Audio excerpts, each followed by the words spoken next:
இனிய மாலை வணக்கம். நத்தார் வாழ்த்துக்களை தெரிவித்துக் கொண்டு சன் சூரியோதயம் சன்ரைஸ் செய்திப்பாகம் 246 நவுலவதி தில்லைத்தேவன். லண்டன் டென்மார்க் செய்தி.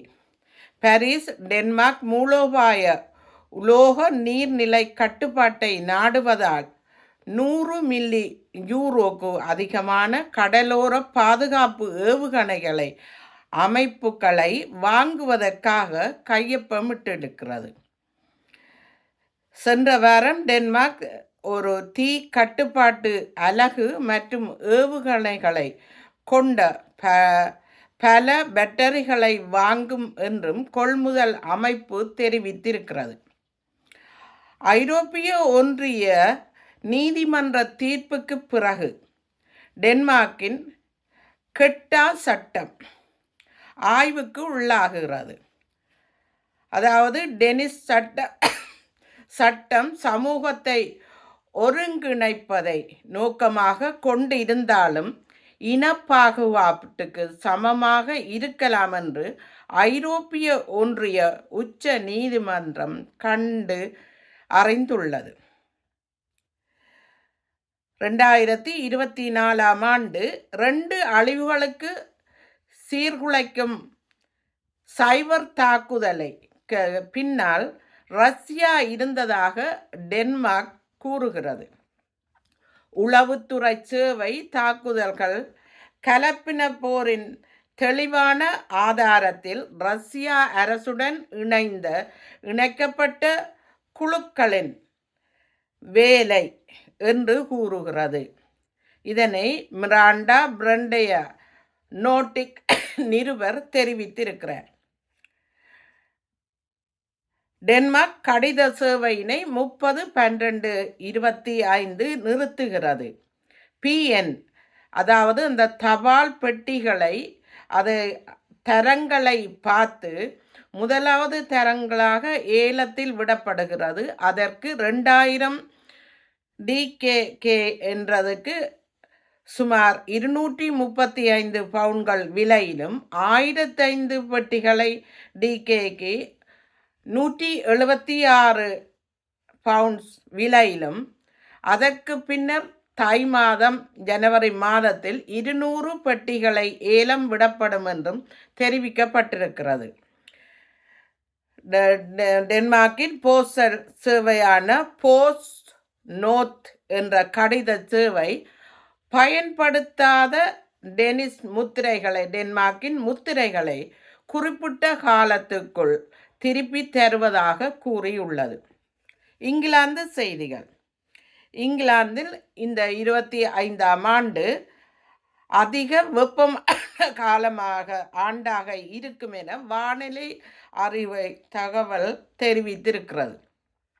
26ஆம் ஆண்டை விட 25ஆம் ஆண்டு அதிக வெப்பமான காலமாக இருக்கும் எனவும் இங்கிலாந்தில் காற்று வெப்பநிலை சராசரியாக 10.05 செல்சியஸை விட கூடும் என்றும் இந்த 25ஆம் ஆண்டு இன்னும் முடிவடையவில்லை. அதனால் அது கூடும் என்று கணிப்பித்திருக்கிறார்கள்.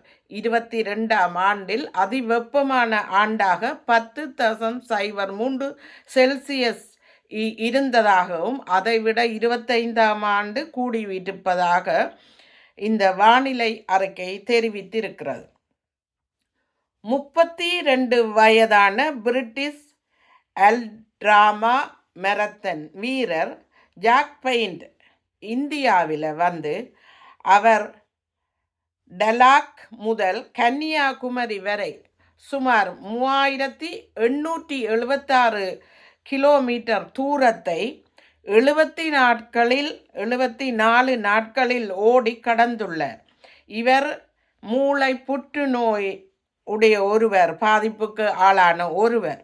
ஆனால் இவர் ஓடியது புற்றுநோய் விழிப்புணர்வுக்காகவும் அறக்கட்டளைக்கு பணம் திரட்டுவதற்காக வழிவகுத்ததாக இருக்கிறது என்று தெரிவித்திருக்கிறார்.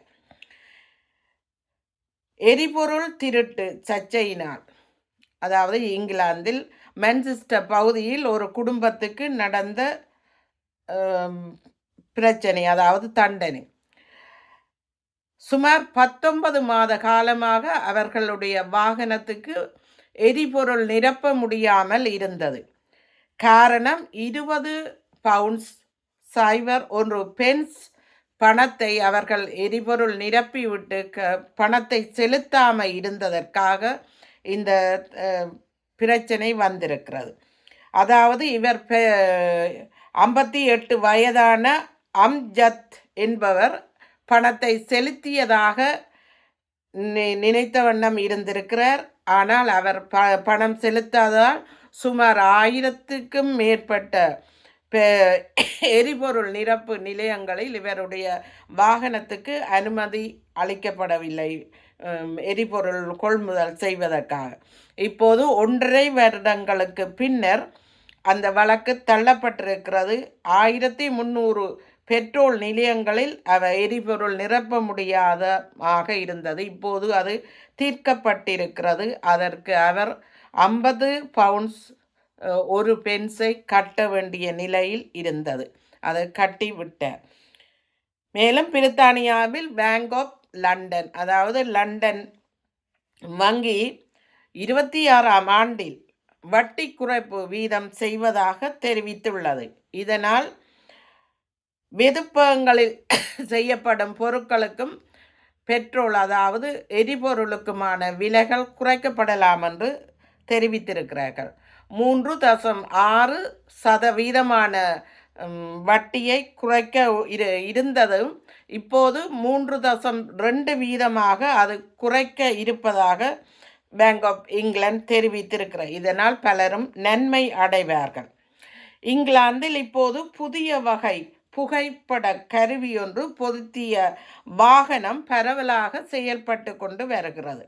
இதனால் வீதியில் செல்வோரின் முக அடையாளங்களை எடுத்து அதில் திருடுபவர்கள், களவு செய்தவர்கள், கைதிகள் மற்றும் தப்பிய குற்றவாளிகள், காணாமல் போனவர்கள், இப்படி குற்றங்களில் ஈடுபட்டவர்களை அது இனங்கண்டு உடனடியாக காவல்துறைக்கு தெரிவிக்கிறது. இதனால் காவல்துறையினர் உடனடியாக அவர்களை கைது செய்ய வாய்ப்பளிக்க இருக்கிறது.